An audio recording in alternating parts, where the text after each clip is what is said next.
Maggie and I took orange juice and blueberry muffins out to her front porch and sat down on her swing. It was the first time she'd invited me over in a couple of weeks. The swing needed paint and it creaked, but we didn't care. We had food and we were in the shade. I finished my juice and told her about Luann's father moving out. Holy shit, Maggie said, chewing on her bottom lip. Did she say why? No, I said, brushing muffin crumbs off my shirt. After she told me, she couldn't stop crying. It's tough finding stuff like that out. The day I found out that my father died, Denny and I were having lunch. My mother had just finished cutting the crusts off the bread on our peanut butter and jelly sandwiches.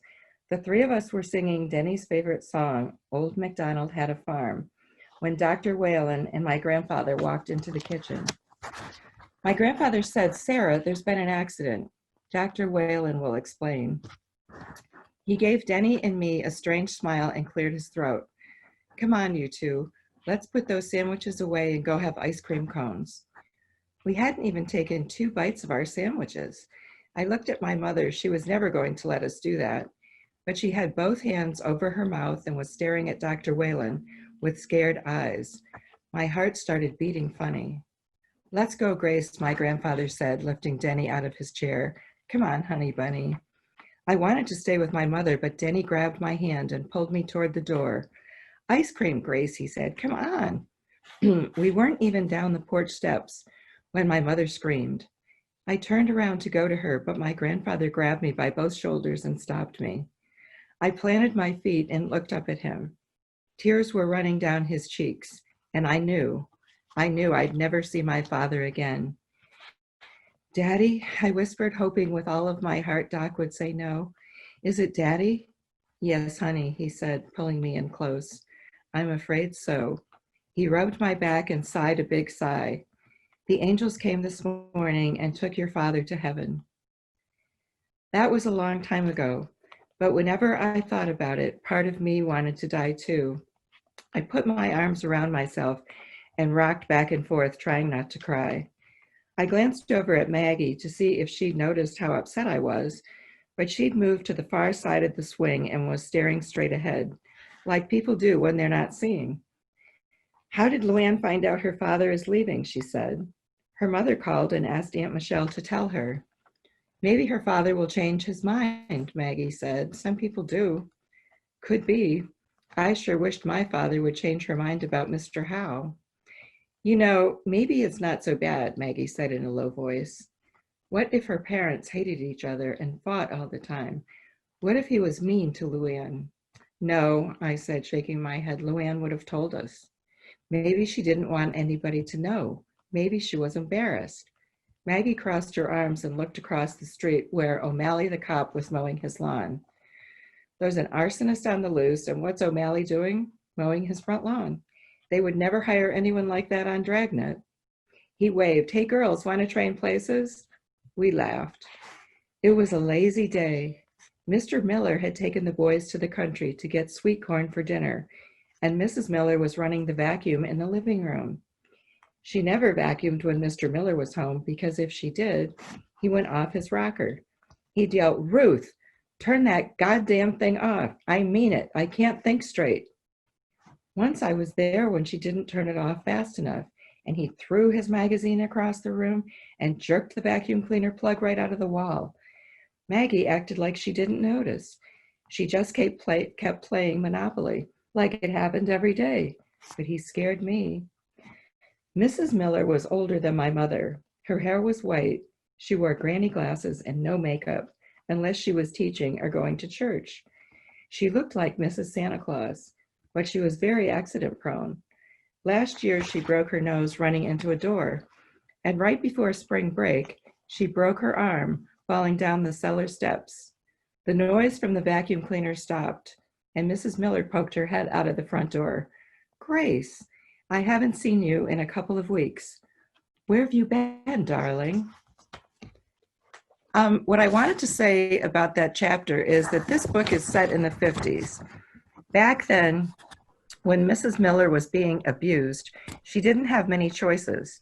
She could confide in her family doctor or her priest or a minister And most likely, they would probably tell her not to argue with her husband, to do what he said for her sake and the sake of her children, and the doctor would probably prescribe a tranquilizer, or, as they called it back then, a mother's little helper. But Elizabeth, what would happen today if Mrs. Miller called Rainbow? So the way a lot of survivors get to us is through our 24-hour hotline. And it kind of depends on their situation. If Mrs. Miller wanted to actually flee and had made that decision to actually leave with her kids, then we would do an assessment to see if she kind of meets our criteria for our shelter. And the assessment really is to find out if we're a good organization for them as well, as if it's a good fit, right? So we do a brief assessment over the phone, and then we make arrangements for the family or individual to get to the shelter. And because our shelter is a confidential location, we usually have them go to another point in a community close to us, and then we'll send a taxi, or more recently a ride share service, to them to come to the shelter. And if Mrs. Miller wasn't interested in leaving, but she wanted to get some support around what she was experiencing, then we have people call our community resource center, which they could also get to by calling our hotline. And through our community resource center, people from the local community can engage with an advocate who can help them understand the dynamics of domestic violence, who can provide education, as do our support groups. So Mrs. Miller may have engaged in one of our support groups where she would learn more about the dynamics of domestic violence and also the effects of domestic violence on our children. Because I think a lot of times, and I'm going to imagine back in the 50s, I wasn't around then, but a lot of people probably didn't understand what the effects of witnessing or having domestic violence in the household actually were, right, on children. So even if the kids never saw the abuse, what we now know is if they didn't see it, but they hear it, they kind of make up or imagine in their head what's happening. So we want to, part of our process with kids is helping them understand what happened and what their reaction is and what healing looks like and what healthy connections look like. Because in domestic violence relationships, it's an unhealthy connection. And it's actually, for survivors, a disconnection sometimes from themselves, from their families, from their community, sometimes even from their children. There's a disconnect if they're not seeing how the violence might be affecting them.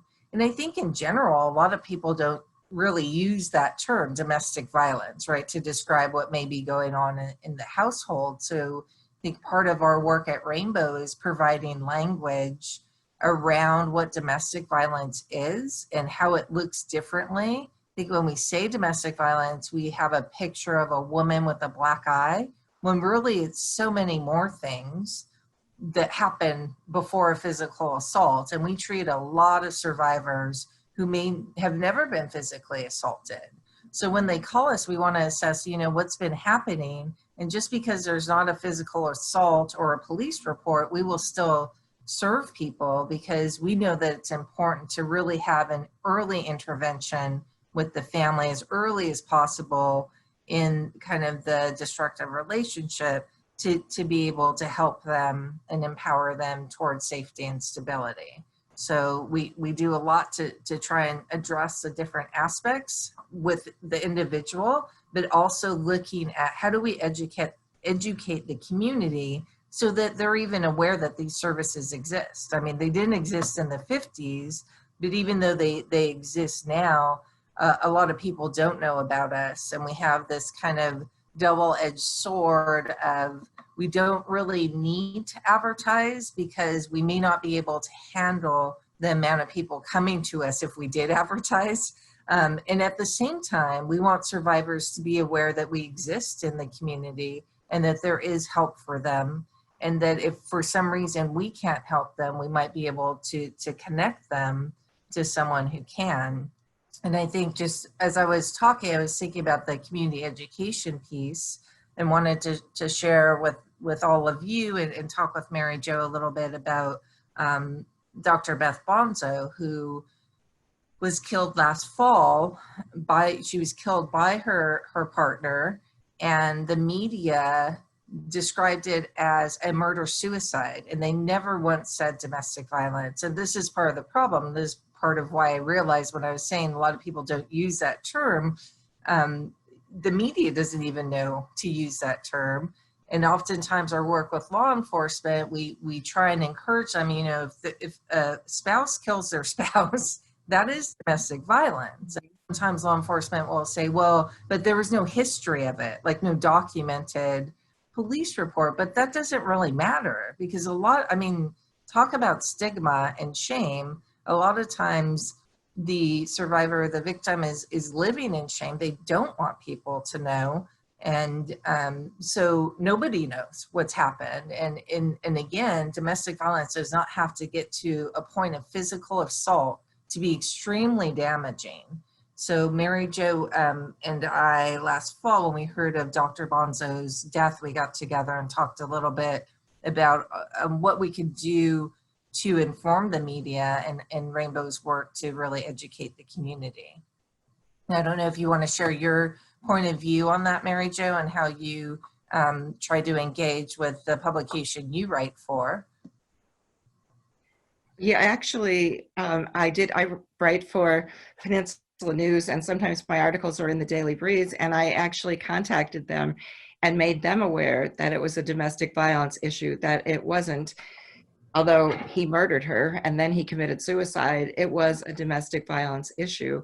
And probably, I think you would agree with this, Elizabeth, that abuse, domestic violence, it escalates over time. You know, it can start out, with the man or the one person controlling the other one. Like, I don't like the way you look when you wear, that, and, intimidation. And then it might escalate into like a push or a shove, and then escalate into other things. And over time, it gets worse, I think.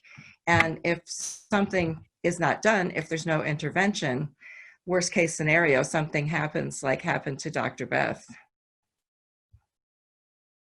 And the other thing with domestic violence is if the cycle is not interrupted, that the children learn these behaviors, and it's a multi-generational effect. It goes on to the next generation.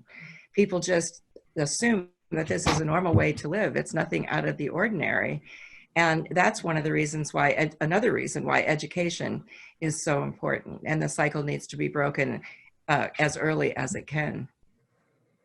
Yeah, that's why for Rainbow, our goal for kids is that they understand what healthy connection looks like, with their peers, with their family, with the world around them, because they've been exposed to unhealthy connection. And so we want them to really understand healthy connection and what that looks like for them, for the participants as well. But I think for kids, we want to, from a young age, show them that there's a different way to interact with people. One of the families that I remember when I first started working at Rainbow, it was a mother with 4 children. They were, I think, 3 teenagers, and then there was this 4-year-old girl. And they came in because the mother had been battered, but also for a period of time when the father got drunk, he got abusive, and he also threatened them with a gun. And the only person in the house that could get the gun away from him was the 4-year-old. And wow. so would encourage her to sit up, to go to her father and to comfort him and to sit on his lap. And eventually she would get the gun, and, that would be over for that time. But, these kids are put in terrible situations. It's unbelievable sometimes. Yeah, and there is a pretty high percentage of kids who are also directly abused. So we do view like witnessing domestic violence as abuse, because especially if they're hearing and not seeing and making up a scene in their head that could be more gruesome than what's actually happening. But also just so it's just an intersection, right? Child abuse and domestic violence, and we see it more often than not, that if someone is abusing their spouse, they may be abusing their kids. Mm-hmm.